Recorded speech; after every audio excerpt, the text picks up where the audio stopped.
Hello students. आज हम लोग क्लास 6 ज्योग्राफी का फर्स्ट चैप्टर पढ़ेंगे। क्या है तो the earth in the solar system, यानी कि सोलर सिस्टम में हमारा अर्थ। आज हम लोग इस चैप्टर के बारे में पढ़ेंगे, क्या है, कैसे है। How wonderful it is watch the sky around after sunset. जैसे शाम में जब सूर्य ढल जाता है तो जब हम स्काई में देखते हैं तो कितना आश्चर्य होता है। One would first notice one और two bright dots shining in the sky.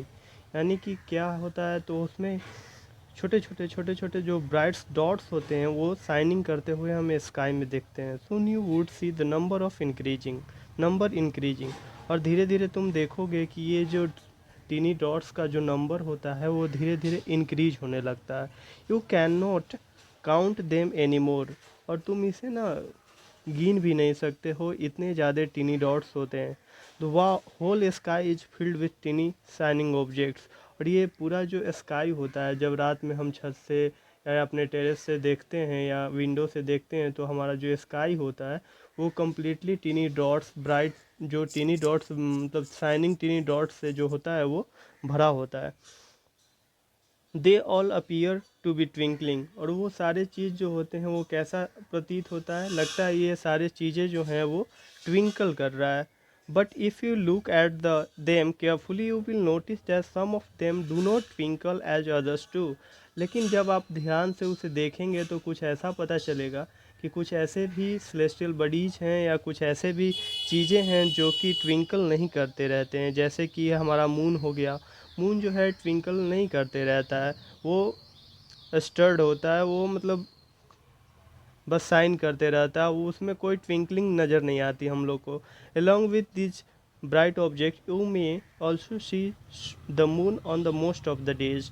हम लोग जानते हैं, हम लोग जनरली देखते हैं कि जो मून होता है वो मंथ में लगभग मतलब मोस्ट ऑफ डेज जो होता है वो दिखाई देता है, मून हमें दिखाई देता है। भले ही वो डिफरेंट साइज में, डिफरेंट टाइम पे, डिफरेंट शेप में दिखाई, डिफरेंट पोजीशन में दिखाई दे। You can see the full moon only once in about a month's time. आप जो है एक फुल मून को सिर्फ एक ही मंथ में एक ही बार देख सकते हैं।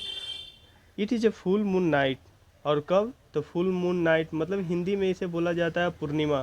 पूर्णिमा की रात को आप जो फुल मून को देख सकते हैं। और 4 नाइट लेटर, उससे 15 दिन बाद you can not see it at all. और जब फुल मून जो होता है वो 15 दिन बाद जो होता है वो पूरी तरह से गायब हो जाता है, नहीं दिखता। 15वां दिन जो होता है वो नहीं दिखता है। It is new moon. और यहाँ से एक नए मून की निर्माण होती है, एक नया मून बनना शुरू होता है जिसे हम अमावस्या बोलते हैं। जब न्यू मून का फॉर्मेशन होते रहता है तो ये नाइट जो होता है ना, ये नाइट जो होता है काफ़ी मतलब डार्क होता है, क्लियर होता है। इसलिए अमावस्या की रात, जैसे भूत प्रेत की मतलब बोला जाता है, भूत प्रेतों की रात होती है अमावस्या की रात। On this day you can watch the night sky best. और इस दिन आप देख सकते हैं कि जो स्काई होता है काफ़ी क्लियर होता है, डार्क होता है। तो ये सब सारे एकदम क्लियर नाइट दिखाई देता है। Do you wonder why can't we see the moon all those bright tiny object during the day time. क्या आपने कभी ऐसा सोचा है कि ये जितने भी टीनी डॉट्स हैं, जो भी मून हमें रात में दिखाई देता है, क्या दिन में क्यों नहीं दिखाई देता? तो ऐसा इसलिए होता है कि जो सन का जो ब्राइटनेस है वो काफ़ी ज़्यादा है, इतना ज़्यादा ब्राइटनेस है जिस कारण से जो उन लोग का जो लाइट इमिटिंग की जो कैपेसिटी है वो कम हो जाती है। मतलब उस सूरज के तुलना में सनलाइट के तुलना में उन लोगों का जो ट्विंकलिंग लाइट होता है, शाइनिंग लाइट होता है वो कम पड़ जाता है, जिसके कारण से हमें स्टार्स और मून्स जो होते हैं रात में दिखाई नहीं देता। The sun, the moon, all those object shining in the night sky are called celestial body. जितने भी सन हो गए, दिन में सन दिखाई देता है, रात में मून दिखाई देता है, और भी कई चीज़ें दिखाई देती हैं रात में स्काई में हमें दिखाई देता है, तो वो सब क्या है? सेलेस्टियल बॉडीज है। Some celestial bodies are very big and hot. और कुछ ऐसे भी सेलेस्टियल बॉडीज हैं जो बहुत बड़े और गर्म भी हैं। They are made up of gases. और किस चीज़ से बने होते हैं? तो गैसेस से बने होते हैं। They have their own heat and light. और उनके पास अपना खुद का हीट होता है, लाइट होता है, which they emit in large amount, जिसे कि वो बड़े पैमाने पे इमिट करते हैं। This celestial bodies are called stars. और ये जो सेलेस्टियल बॉडीज होते हैं उन्हें हम स्टार्स बोलते हैं। जो हमारा सन है उसके पास खुद का भी हीट है, वो हीट है और लाइट है, जिस कारण से उसे क्या बोला जाता है, स्टार बोला जाता है। Countless twinkling star in the night sky are similar to the सन।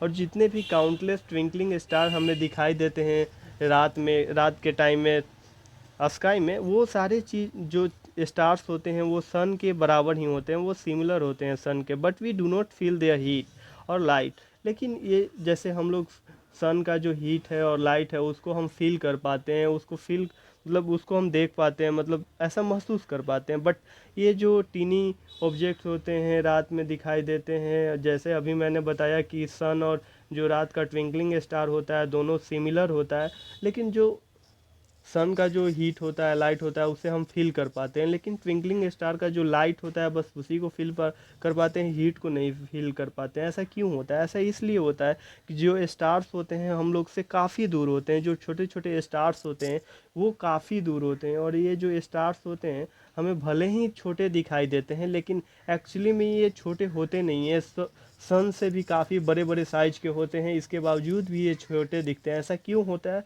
तो ऐसा इसलिए होता है कि ये जो स्टार्स होते हैं ना काफ़ी पृथ्वी से, हमारे अर्थ से काफ़ी दूर होते हैं। मतलब जैसे हमारा जो अर्थ से है वो सन जो है 150 मिलियन किलोमीटर दूर है, इसके बावजूद ये छोटा सा प्लेट की तरह दिखता है। और ये जो हमारा स्टार्स है वो छोटे डॉट्स के रूप में दिखते हैं, इसलिए वो मतलब छोटे डॉट्स में दिखते हैं। इसका मतलब यही है कि वो काफ़ी दूर होंगे। जैसे हम लोग आसमान में देखते हैं कि जब एरोप्लेन उड़ते रहता है तो कितना मतलब बर्ड के रूप में दिखाई देता है, लगता है एक बर्ड उड़ रही है। जब वो वही एरोप्लेन को हम नज़दीक से तो देखते हैं तो वो काफ़ी बड़ा भारी भरकम दिखाई देता है। तो ये